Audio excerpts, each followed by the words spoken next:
everyone, and welcome to the All Elite Zone podcast on YouTube and Twitch. We're here, for AEW Dynamite live reaction, but we're here for a special interview with ROH star. He wrestled everywhere around the world.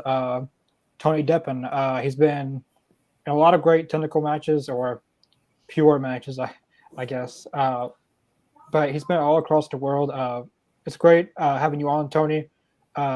As you guys know, this was supposed to be Lady Frost, but her name's Lady Frost, and the weather's bad, so what a coincidence. But thank you, Tony, for taking the time to do this again. I guess I'll go, and then Adam, Lane.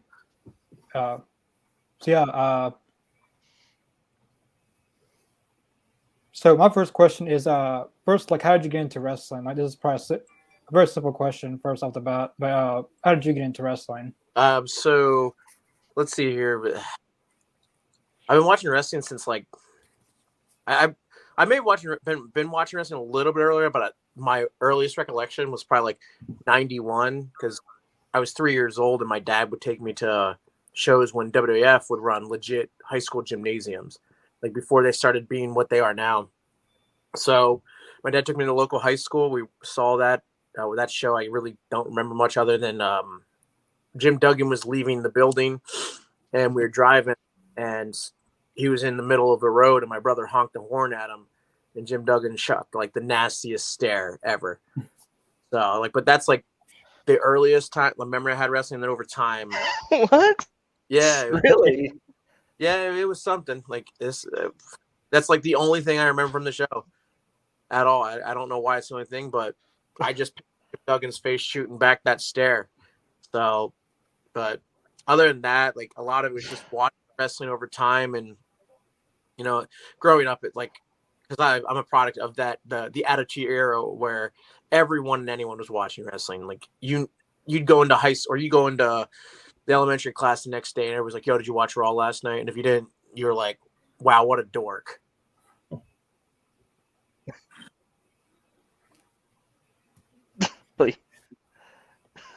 Yeah, so I actually grew up. That's a different time for sure. Yeah, I was going to say, Tony, you and I actually grew up watching the same era of wrestling, actually, because I grew up watching the Attitude Era as well, and I actually got to meet Jim Duggan at one point. He's the nicest guy I ever meet. Yeah, very nice guy. Maybe it's just an off night. I don't know, but just he wasn't too thrilled. Now, Tony, getting into that was your first experience wrestling. Growing up, were you in athletics? Did you do sports? And if you did, what sports did you take part in? So I was heavily involved in the sports. I was the type of person that I would do football in the fall. I would do wrestling, and I did wrestling and basketball in the winter. And then I did baseball in the spring. I was growing up, I was constantly involved in sports. I wasn't it's not like my parents came from a crazy sports or athletic background. It's just something I've always enjoyed doing. And I signed up just because I've always liked to be active. It's still to this day. I'm going to be 35 and I can't find myself to sit around constantly. So but wrestling, because I liked wrestling more than I like basketball and football. I like baseball the best though, but that's another story. But I just enjoyed wrestling a lot. And I stuck with it until I got to about middle school, and then I got into a weird don't care punk rock attitude lifestyle where I wouldn't play sports because I thought it was that's what jocks do and dorks do. And then when I was graduating high school, I was like, damn, I wish I would have wrestled longer.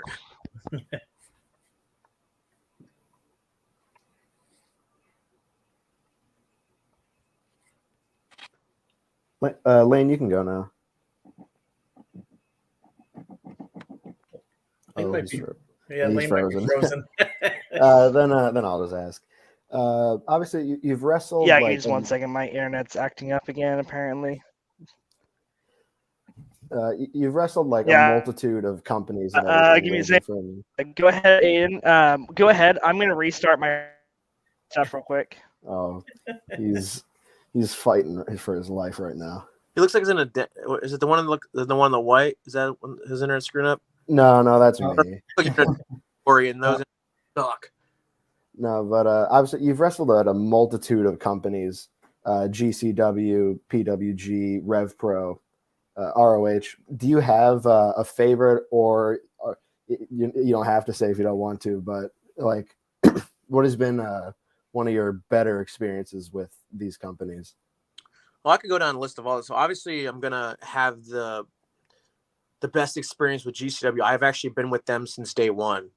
So like, there are only three or four of us left that are OGs still. And my favorite experience is just being able, like, I've traveled to almost. I'm at I think like 23 states with those people, and at like 4 different countries, and it's just wild that I remember wrestling with them in front of 40 people. And now we did Hammerstein. The Hammerstein show was fucking awful. Like, everything that went wrong just because it just had to, I guess. But I still remember wrestling in front of 45 people. And we went to a sold out Hammerstein show. Like, that first match, because I was part of the first match, and they're counting down to like, hey, we're going live pay-per-view in like 5-10, and I'm pacing back and forth because they loaded us in the ring before the show started, and I'm just like looking at Alex Colon because he's almost an OG like I am, and I just like this crazy feeling go through my body. It's like, yo, this is fucking wild. Like, nothing will ever like compare to that again, to be honest, just because like Hammerstein like is such a big deal, and for an independent wrestling company to sell out that before we ever announced one match is surreal to me. And then it's just like the other companies like PWG. I'm going to be honest. I'll be 100% straightforward with a lot of people. My time with PWG was okay. And I'm not a fan of the way they go about things. And I'm not afraid to say it, that the way that they do business with certain people is a pain in the ass. Like, I couldn't do their last show that I was booked on because I screwed up my ankle and I couldn't walk. And I messaged the guy who was the owner, and I was like, hey, my ankle's completely fucked up. I can barely run, and I don't think I could deliver the type of match you want, and I don't want to water your product down. Never heard from him again, and that's that. And he did to somebody else because somebody could barely walk because they messed up their back. Just straight up ghosted? Yeah, he ghosts you if you can't make it because you got injured.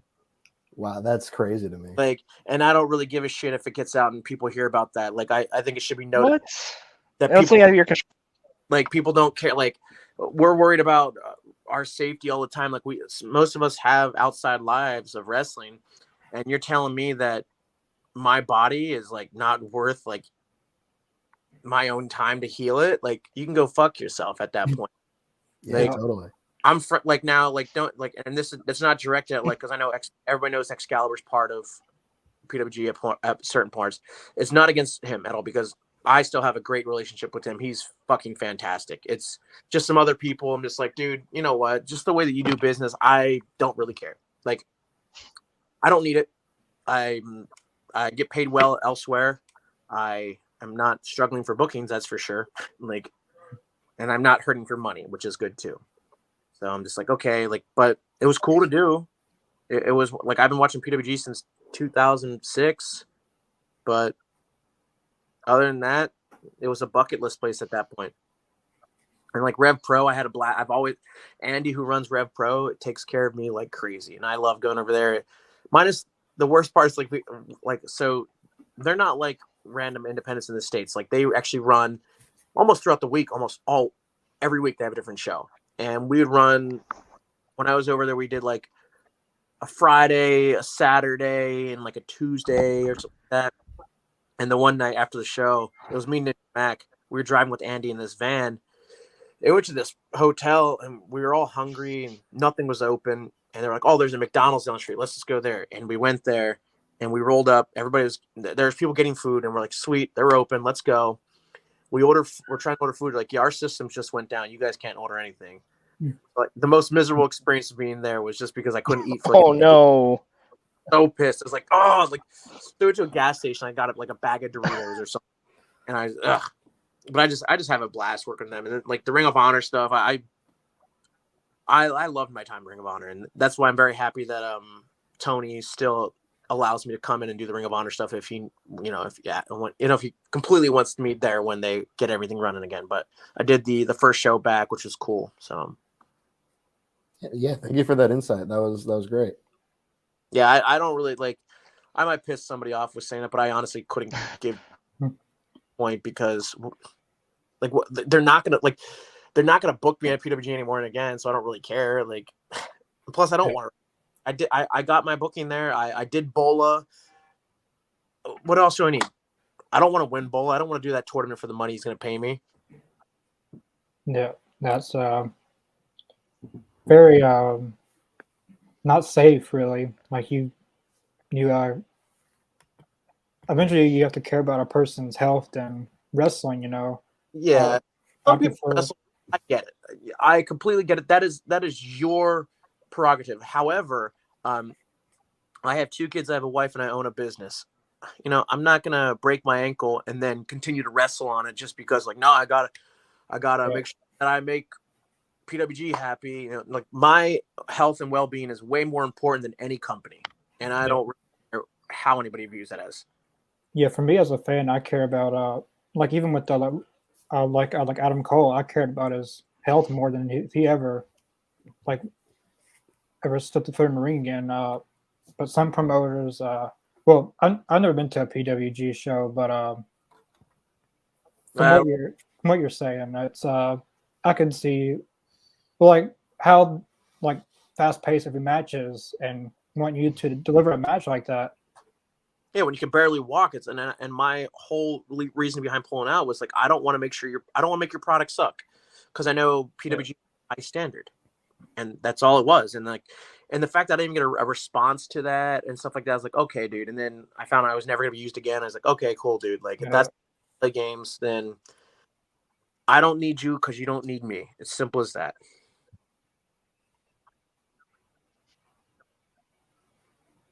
Lane, I believe you were you're next. Good All night. right. Yeah, I think my internet's working fine now. Don't jinx it. So I have a question. So a lot of wrestlers and of course fans do this as well. But did you make a New Year's resolution worker list of people who you want to face this year?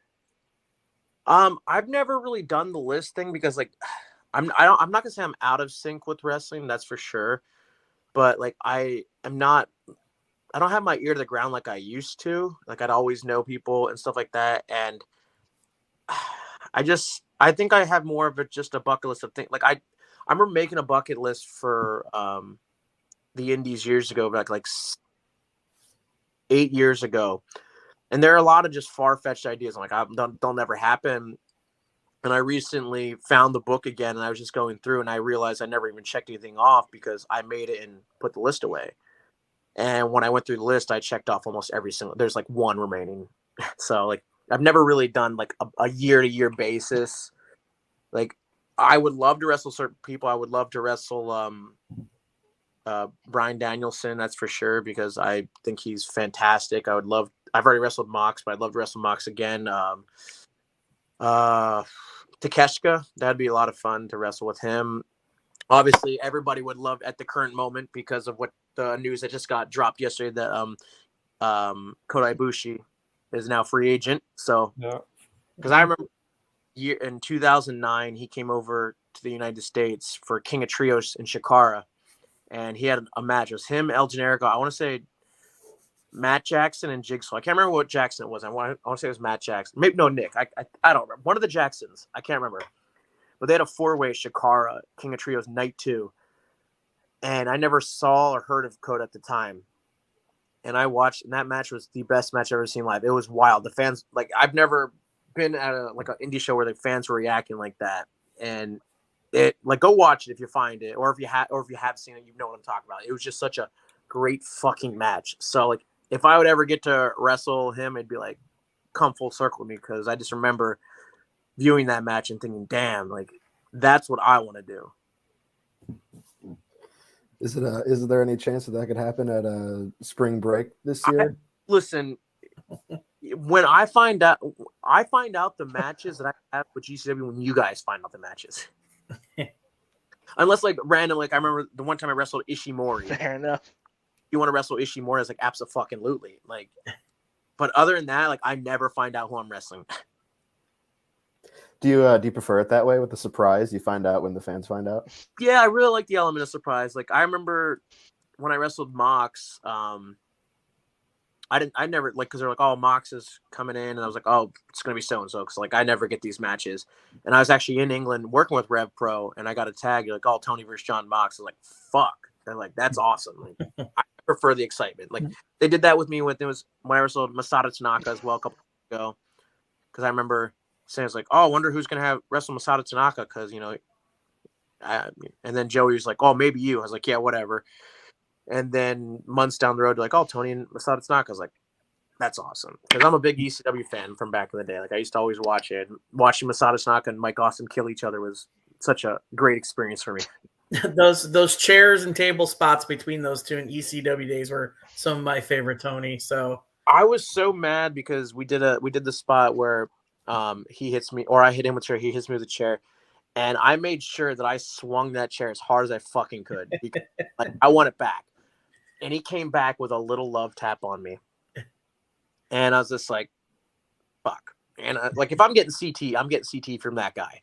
I get in the back and like, I don't understand much Japanese, but Hikaru was like, oh, why not hit hard? He goes, oh, he's smaller. I don't want to hurt. And I went up to him, was like, with all due respect, it's like, that's your spot, man. Just cave my skull in. And I was mad. I wanted to take an awesome top rope through a table, but he's like, I have a really bad shoulder. I'm sorry, I can't do that. I was like, well, what if I stand on the top rope and like you come up behind me? He's just like, I'm sorry. That was just the mark in me coming out, and that's perfectly fine. It's okay to be a mark. I don't really give a fuck. Sadly, it didn't happen.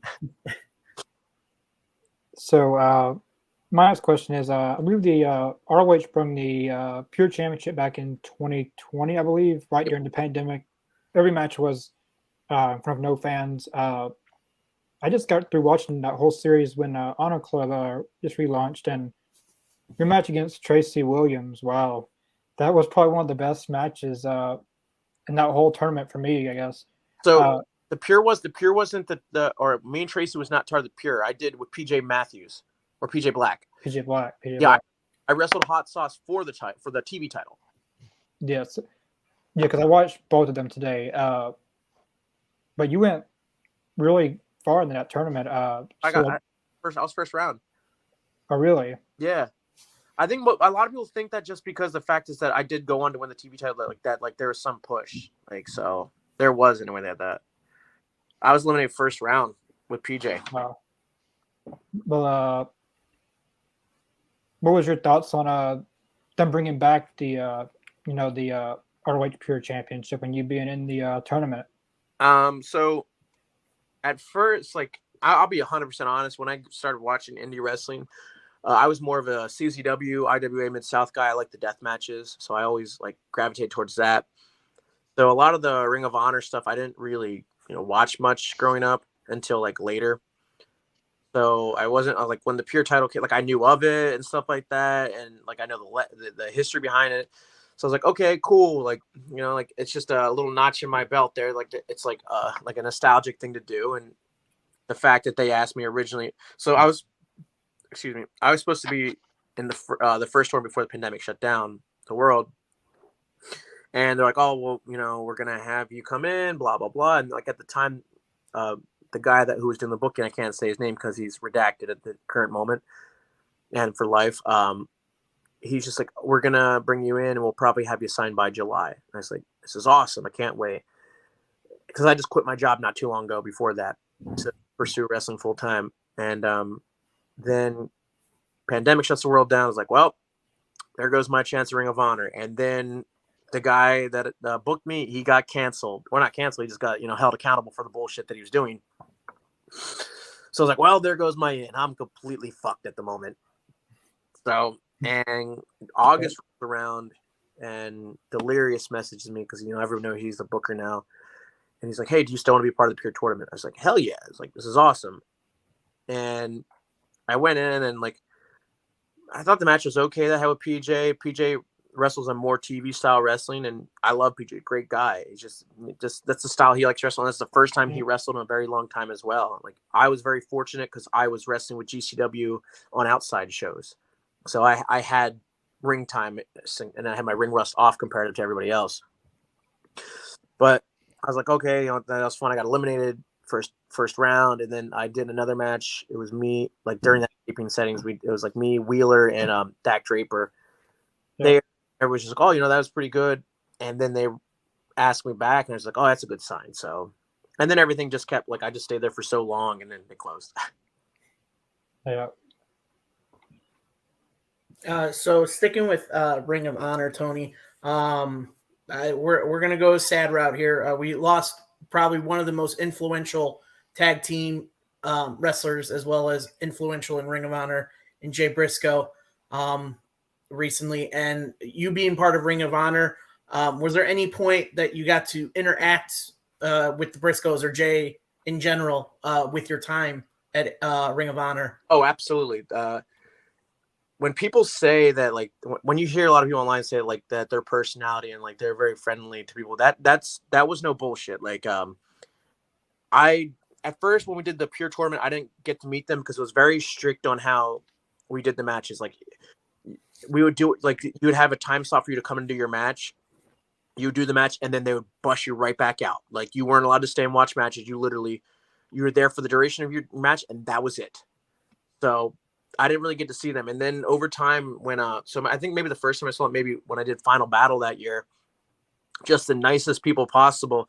And they'd always just talk to everybody, be super sincere, nice, great people. And then I won the TV title. And I think I was sitting there in the lobby talking to PCO. I believe that's who it was.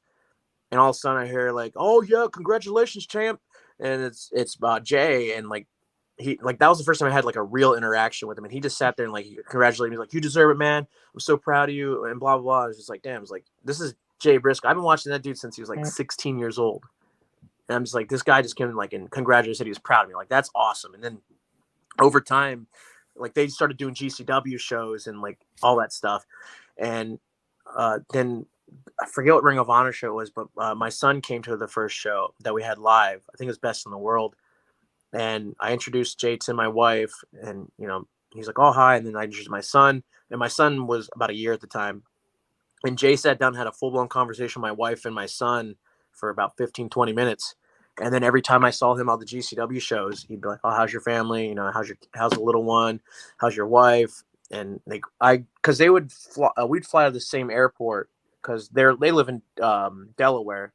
And I lived in Harrisburg, which is like lower Pennsylvania. So like we both fly out of Maryland. So we'd always have the same flight. And he's like, "Oh, I'm getting ready." He's like, and we'd have like a 11 a.m. flight coming home from LA, or 11 at night flight coming home from LA. So we get home at like 4 in the morning, 5 in the morning, something like that. Something like that, some crazy time like that. And he's like, "Oh yeah, I land. I'm gonna drive straight home, and I'm going to my daughter's cheerleading practice or game or competition." I was like, "Dude, you're gonna sleep?" He's like, "Oh yeah, maybe." He's like, wife will let me sleep. I'll have a few beers. I'll be good. So I was really bummed when I heard the pass. I remember I was at the gym and I saw local people because I'm not far from Delaware. So I got a lot of indie wrestlers from Delaware. And I saw a lot of people like, "Oh, I hope this isn't true. I hope this isn't true." Like nobody's saying names. And I went to Twitter. It's like, okay, well, I don't see anybody's name. So it might, and this isn't like being rude to somebody else because nobody's life means more, but like it was somebody I didn't know. Apparently that's what I thought because I'm not seeing anything on Twitter. So I was like, okay, whatever, And I'm giving my kids a bath with my wife, and we're just talking, and I see Tony Khan's tweet, and I go, "What the fuck?" And my wife's like, "What's wrong?" And he's like, "What the fuck?" And she's like, "What? What? I was like, Jay Briscoe died, and like we just got silent. She just starts crying, and because she's like, he's such a great freaking person. I was like, "Yeah, I know." And then it's not like I was hanging out with him or we were best friends, but we talked all the time. We saw each other, and then like. I don't normally drink during the weekdays, and I said to my wife after we put our kids to bed, I'm like, I need a beer. It's like I'm just like that's just hit me really hard, especially like that he's with his kids. Man, yeah. Thank you for sharing that.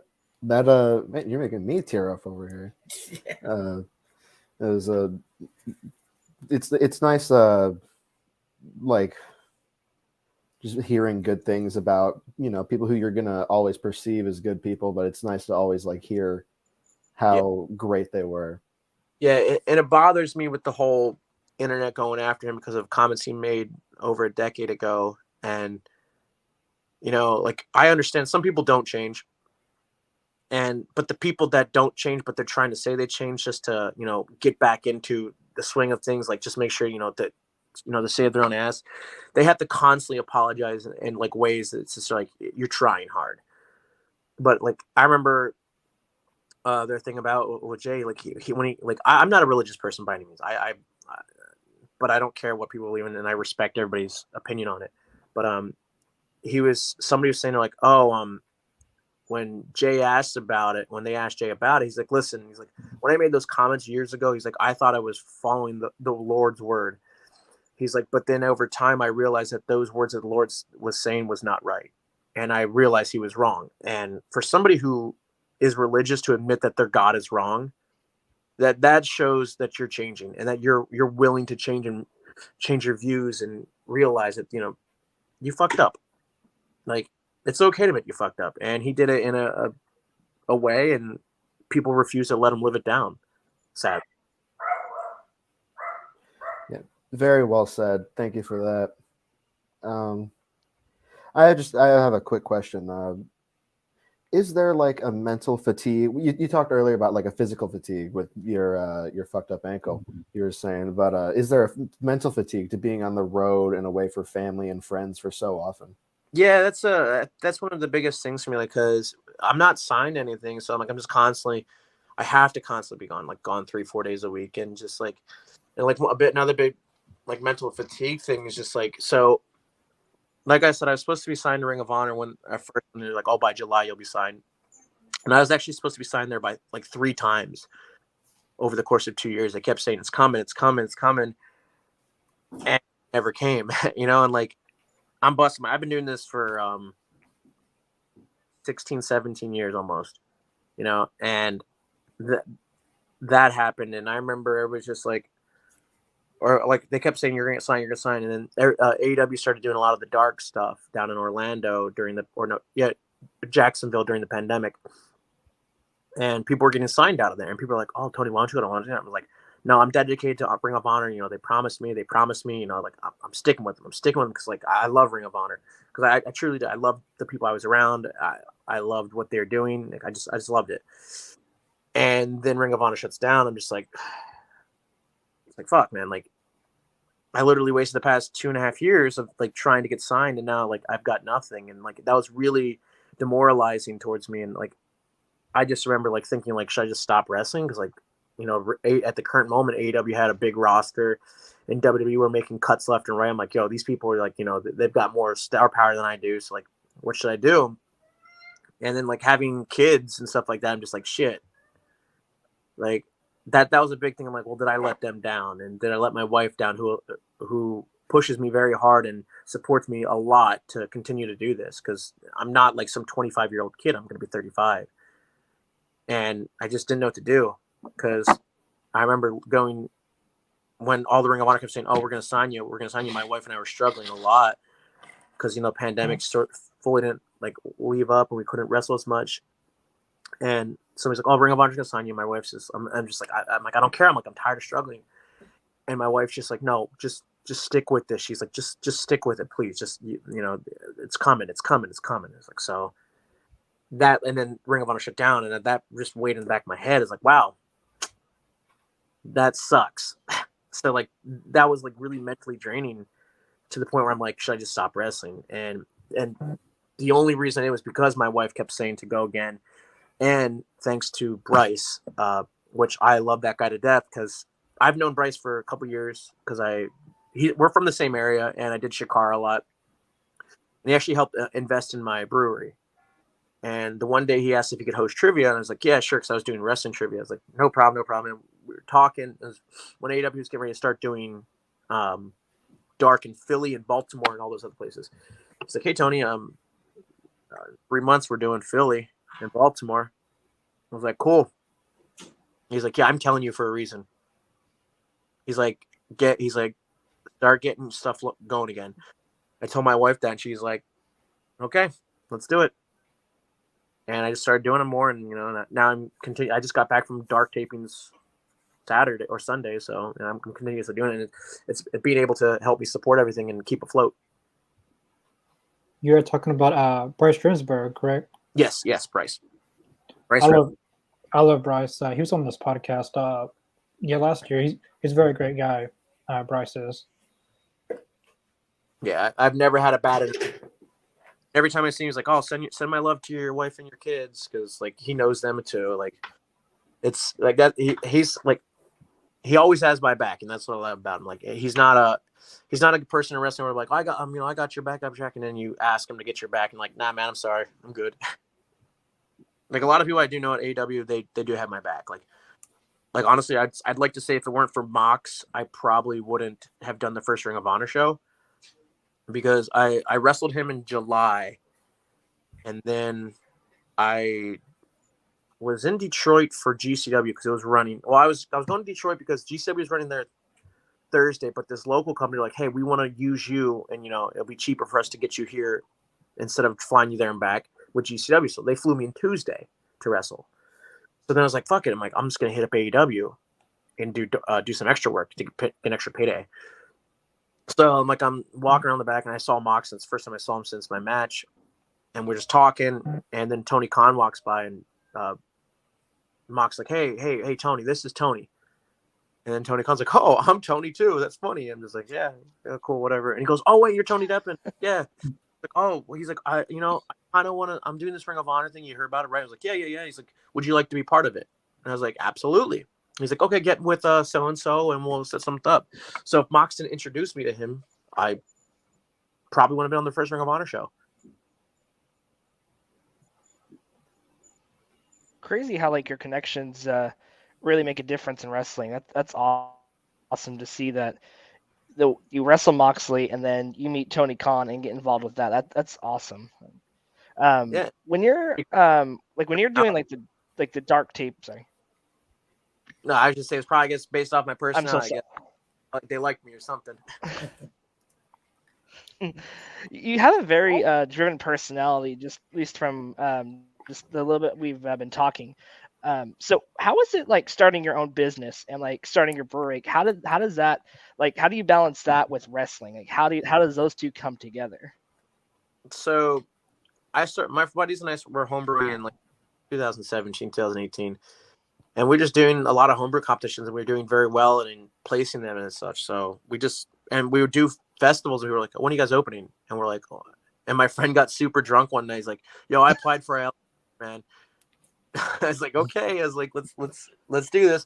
So now there are three of us, and thankful that my other partner realized that I'm pretty busy. So they manhandle a little stuff, but now we're getting ready to open a second location that's closer to my house. So I'm going to be doing a lot of that.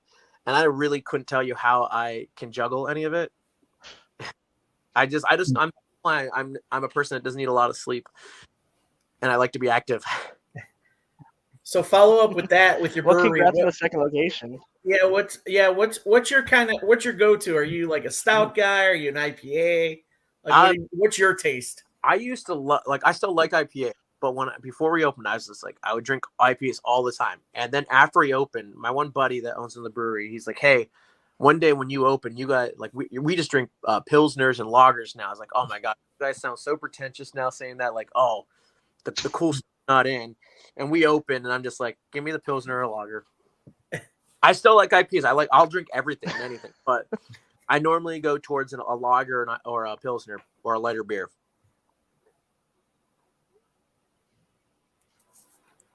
So my next question, Adam stole my question with Jay Briscoe, but that was a very great thing to ask. I love your response to that. I guess my next question is on Action Andretti. You went against him a lot before he was even in AEW. I don't want to spoil anything, but as you mentioned, you were in Florida for the dark taping. What's it like working with Action Andretti and now seeing him, beating Chris Jericho on his first television match. Yeah, so I wrestled him in Maryland. I don't know how long ago it was, but we wrestled. We had a singles match, pretty good match from what I remember. It's on YouTube. It's in a full match form or music video form if you want to watch. And I came home one day. I was running a little late coming home because I always try to watch AEW when it starts. And I walk in and then I'm just like, I walk in and look at the TV. It's like, wait a minute. I was like, that action is ready. I'm like, what the? Because he would go to a lot of GCW, like he'd do a lot of GCW shows at the time too. So like I was very familiar with him. It's like, is that Andretti? I was like, what the fuck? I was like, oh, that's cool. I was like, he'll lose probably like a minute. And then he won. I was like, are you fucking kidding me? And then, now he's doing a lot of cool stuff. And I was at the tapings for Dark last month too, and we were just talking, and he's just like, yo, this is wild to me. He's like, it's gonna get wilder, dude. It's like you went from, just doing a lot of the East Coast stuff. I'm like, and now you're gonna be all over. I was like, so I'm like, but congratulations on that. And it was funny because like I was going down there this weekend. I was like, oh, it'd be cool if I wrestle him again. And that's what I did.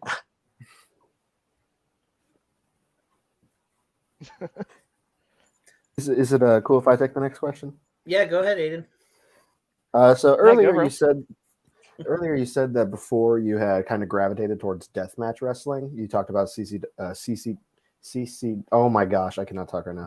What is your favorite? I was just gonna ask, what's your favorite deathmatch, and what is a match you would recommend to someone who isn't really too deep in the deathmatch scene like myself? It depends which way you want to work it. Way if it's a deathmatch, but it technically isn't. But Samoa Joe versus the Necro Butcher. If you have never watched it on YouTube, and watch it because it is great in every way, shape, or form. So there's a backstory behind that because Necro wrestled at Shakara, and he wrestled Matt Turner and Anthony Franco, and they were Joe / CM Punk students. This is years ago, and I think they're they're actually the last of Punk students, if memory serves me correct. And like I've known Turner for a very long time because he's from my area. And Necro beat the shit out of these kids, just was pummeling the fuck out of them. And Joe came watch it because Joe beats the shit out of him. And Bryce is the ref actually too. Bryce has hair in it too. Wow. That match, it's not per se a hardcore match. Wow, that's legit one of my favorites. It was like 2006 or some shit like that. It was great. It was fucking amazing. But one of my favorite death matches would be Necro Butcher versus Toby Klein at 2003 King of the Death matches for IWA Mid-South. There's one part where Necro's sitting outside the ring on his knees, and Toby Klein throws a VCR at his head, from the ring, and just the side hits Necro in the head, and it makes the worst thud. That's why I love the match. So I couldn't tell you what happened in the match besides that part. But those two matches, I'd recommend the shit out of them. They're especially the Joe. It's awesome, every way, shape, or form. If you like stiff wrestling, and you want to see a guy take a power slam on his head, that's the match for you. And how you take a power slam on your head is beyond me. Okay, then I'll add that to my watch list, and I'll probably watch that tonight. It's on. So. Yeah, same. Everything's on YouTube now, so I guess you can watch it. Tony, you've been part of all these, different promotions. And one of my favorite shows to listen to in the morning is Busted Open, and my favorite stories are Bully Ray talking about the boys in the back. Out of all these promotions, do you feel there's, every locker room you go into, there's some sense of, hey, we're in this together. We got your back no matter where you go. Kind of like guidance with each other. Or, when you told your stories about Duggan and Jay, are there, legends in pro wrestling that have given you that advice to kind of further your career with? So right now, as it goes down, it's I'm one of the oldest people in the indies. That's not an old WWE guy or something like that. But I feel like a lot of people, because I'm 35 and all these kids are 21, 22. So they'll be asking me for advice, or they'd be this and that. And for a while, GCW would make me room with the kids that are 20, 21. I was like, yo, why the fuck are you doing that? Kids they're close to my son's age almost and mine.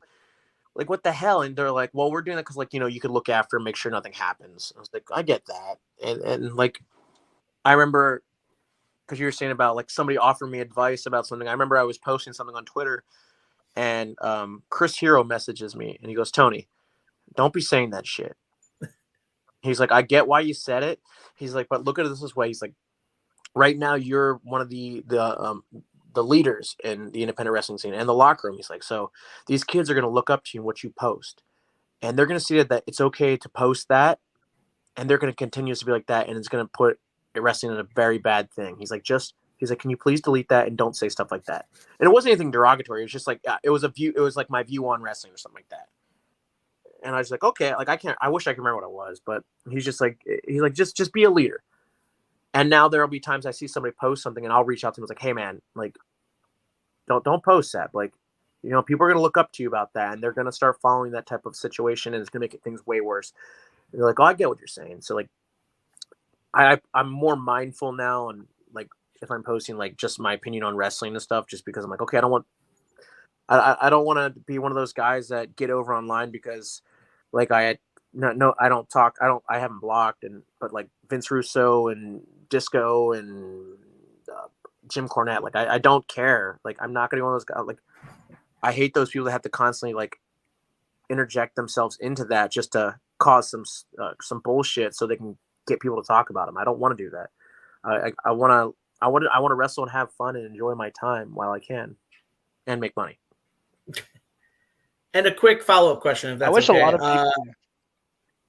So for that, Tony, we mentioned Action Andretti. Is there someone, one of the young kids that you mentioned your mentor, or you have to oversee? Is there anyone else on the independent scene, some of these young kids that wrestling fans like us could look forward to for the future for their career? Like, is there anyone out that you just saw a match of theirs and you're like, wow, this kid's going to be really good?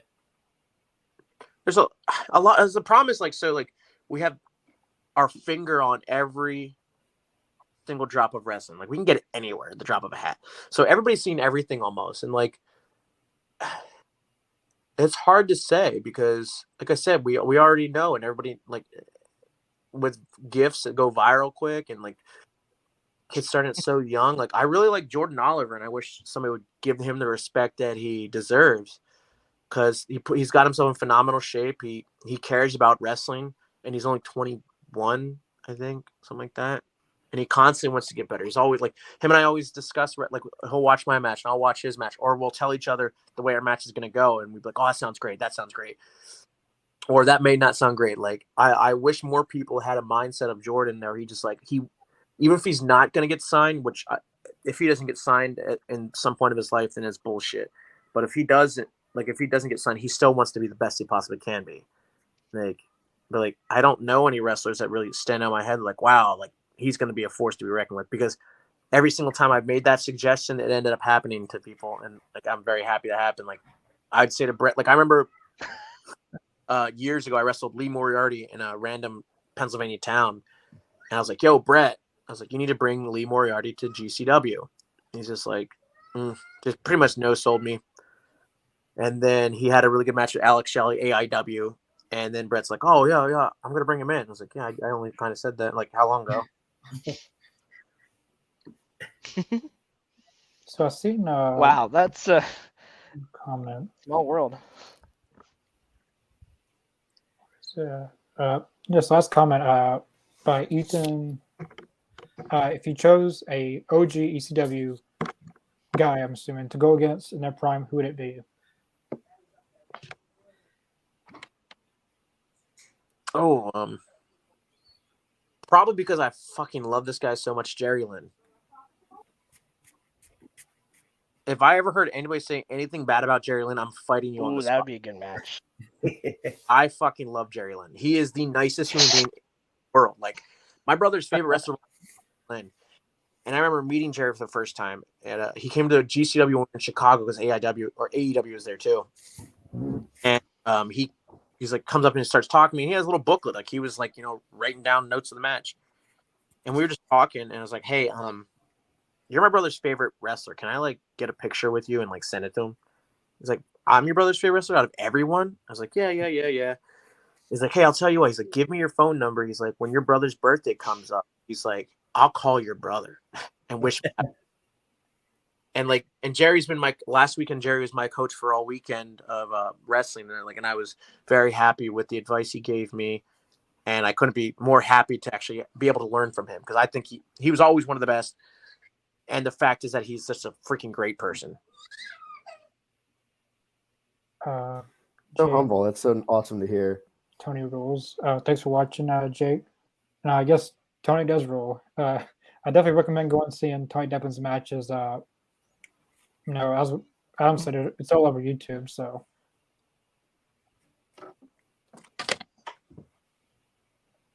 Is it cool if I take this next question? yeah, Okay, then. So obviously you've had a multitude of other dance partners in the ring, but who do you feel you've had the best chemistry with? And is chemistry something that's more naturally occurring, or is it something that you really just get from repetition? Kind of like you know how your teammate wants the ball if you're playing basketball. So the best chemistry I've had will probably be a person nobody's really heard of, but I wish more people did. But he's older now; he just doesn't care. But it's Unbreakable Andy Harner. He did a couple stuff for Dragon Gate USA. He did CZW back in the day, but that dude is he looks like the least athletic person in the world, but he's the most athletic. Like he actually fun story. He actually so Pac, Adrian Neville or whatever you want to call him, was a backyard wrestler, and he was part of this backyard forum back in the day called the BYW Link, and he would watch Unbreakable Andy Harner do flips, and he taught Pac how to do flips via instant message. He was like, yo, this is how you do this. This is how you do this. This is how you do this. Because Andy was doing shooting star leg drops in like 97. So, like standing ones. So, like, he taught Pac how to do what he did. And I have yet to talk to Pac because I don't feel like when I'm in the AEW locker room, that's like, I don't think I can because I'm the extra work technically. But one of these days I'm going to be like, yo, Andy Harner says hi, or Anarchy Andy, because that was his backyard. He was like, Anarchy Andy says hi, because I just want to see his reaction to it. But Andy is somebody I have the best chemistry I've ever had with. Him and I would have the most insane matches together, and this was back in like 2012 and 2011. We just the most insane matchups, and then that's actually how I got over with the owner of GCW. He told me like 2015 had a match with Andy Harner. The guy was just he has zero fucking charisma, and I tell him all the time. But his athletic ability, his mind for wrestling is always amazing. Like, and him and I, like you were asking, like, is chemistry like organic or is it repetition? It's organic. If you're in the ring with someone with no chemistry, your chance of you getting chemistry with that person down the road is very unlikely. Like, you just don't click. Your minds don't like mesh the same way. But like everything about the way Andy and I clicked with our minds, like, because he was super spotty and super creative, and I could construct matches better than he could. So like we just balanced each other out so well with it, and just there's a few music videos of him, like the matches him and I did, and we were doing these matches in front of like 45, 50 people. Like we were just going off the walls because we never thought we were going to make it anywhere. I wish he would have continued because he would have done something, but I never thought I was going to go anywhere. I just wanted to wrestle for the fun of it. I was making no money ever, so I was like, fuck this. I'm just going to go do these cool moves, and then one day I'm just going to stop wrestling. And now I'm here. So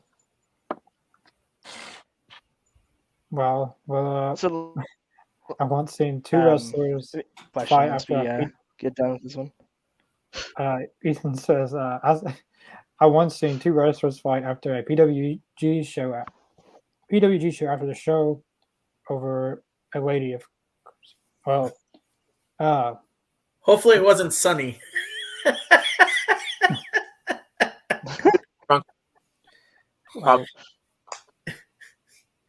Well, that was a definitely unique question, Ethan.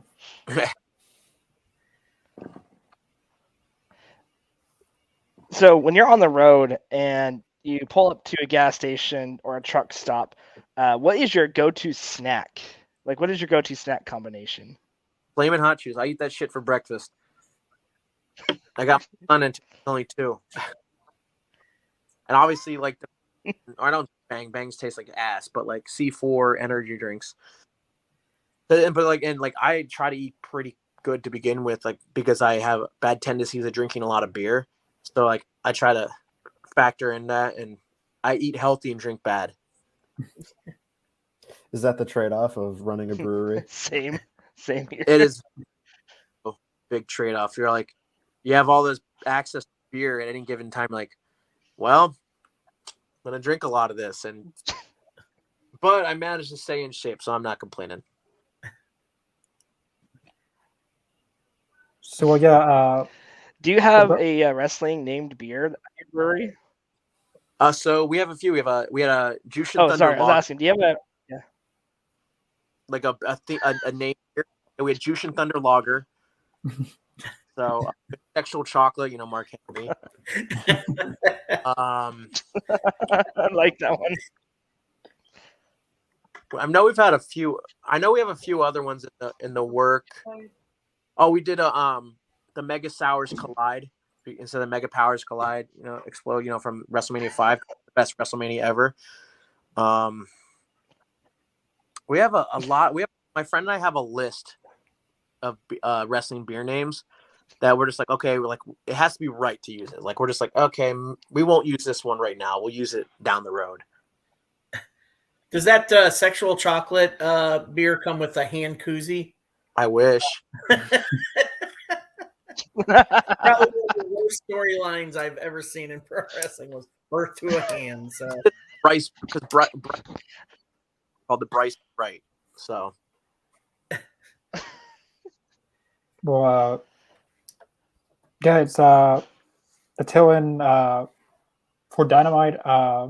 We always like to have special guests an hour before Dynamite. It was great having you on, Tony. Thanks again for this last minute switch up.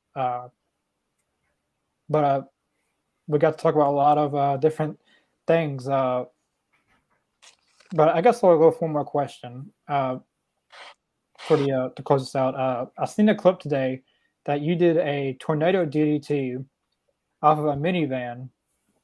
That is one of the most unique things I've ever seen. I haven't seen anyone do that. It's like, how did that even happen? Like,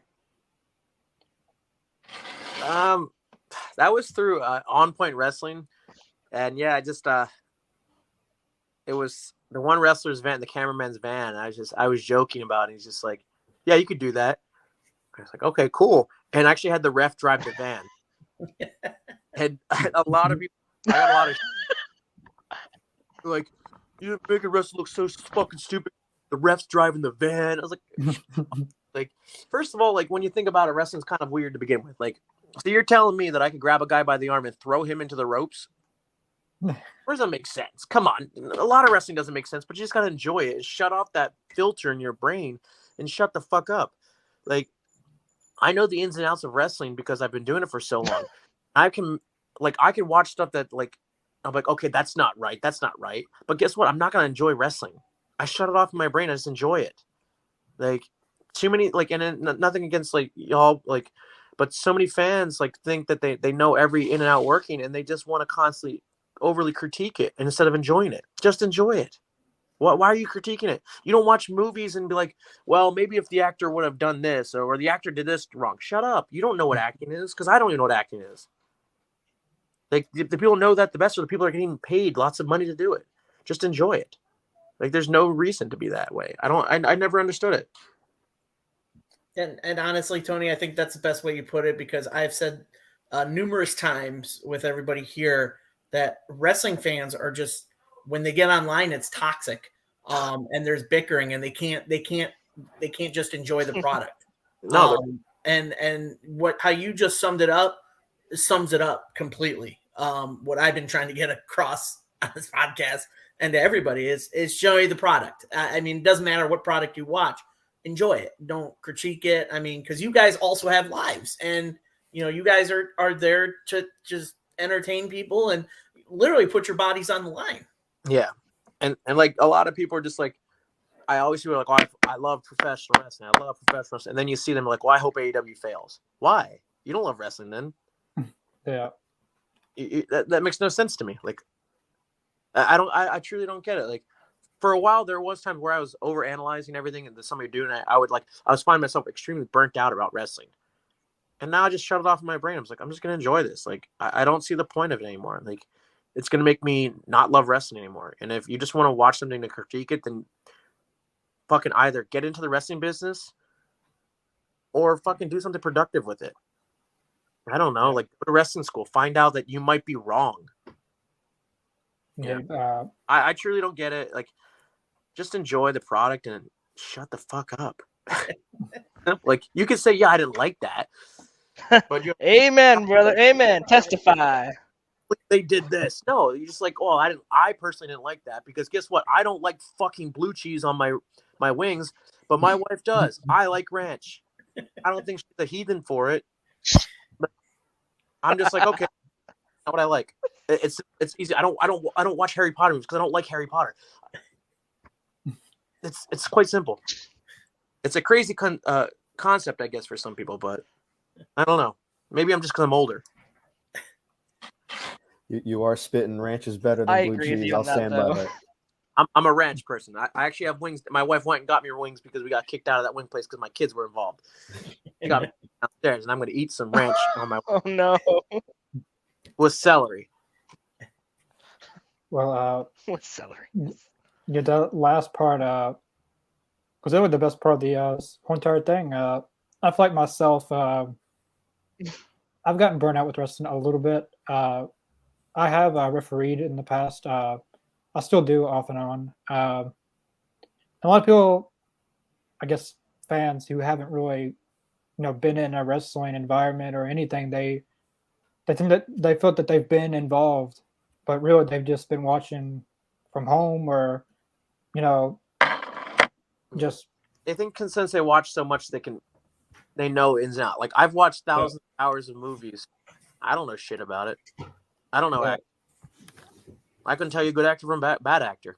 That's what I like. Yeah. Well, yeah. Again, this is my last time. Thank you for coming on, Tony. As I mentioned, Lady Frost was supposed to be on here, but due to cancellation, we got a phenomenal guest in Tony Deppen. But yeah, thank you for being on here, and we look forward to having you on in the future. Thank you all for having me. I had a blast talking. It was excellent meeting you. It was awesome to hear everything you've had to say. Yeah, I'm a pretty much open book when it comes to that stuff. I'm not going to be rude, but I'm always going to just have no filter with stuff. Like, okay, well, if somebody fucked me over, I'm going to say something. I'm not going to be like, well, he's a fucking dickhead. I was like, well, I don't like him. As simple as that. Tony, before you leave, where can everybody find you on social media? So obviously, Twitter on Tony_Deppen. I have an Instagram. It's Insta Deppen. I do have a Facebook. It's under my real name, but don't even request because I probably won't add you because that's literally personal things from it's my real name. My real name is wrestling anyway. So, but I try to keep a big difference there because I don't do a lot of wrestling talk on there. Yeah. Gotta have that split. Yeah, I need the break. Hey, appreciate you again. No problem. Like I said, thank you for hope you can make it out to Texas to do a couple of these shows down here. I've been to Texas a few times.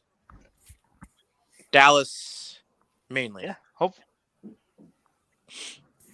Yeah, that's out of the woods. So hopefully next way, I'll stop by and hopefully. Yeah, and I'll make sure to stay on top of your social media, Tony, so I can see when you come to Florida to do some shows too. Awesome. I know Florida should be relatively soon because I was, like I said, I know what my schedule is and I know what we're supposed to be doing. So I think in the next couple months. Okay, awesome. Awesome. Thank you guys again. Sweet, man. Have a great night. Awesome. Thank you, Thanks Tony. so much. You too. See you.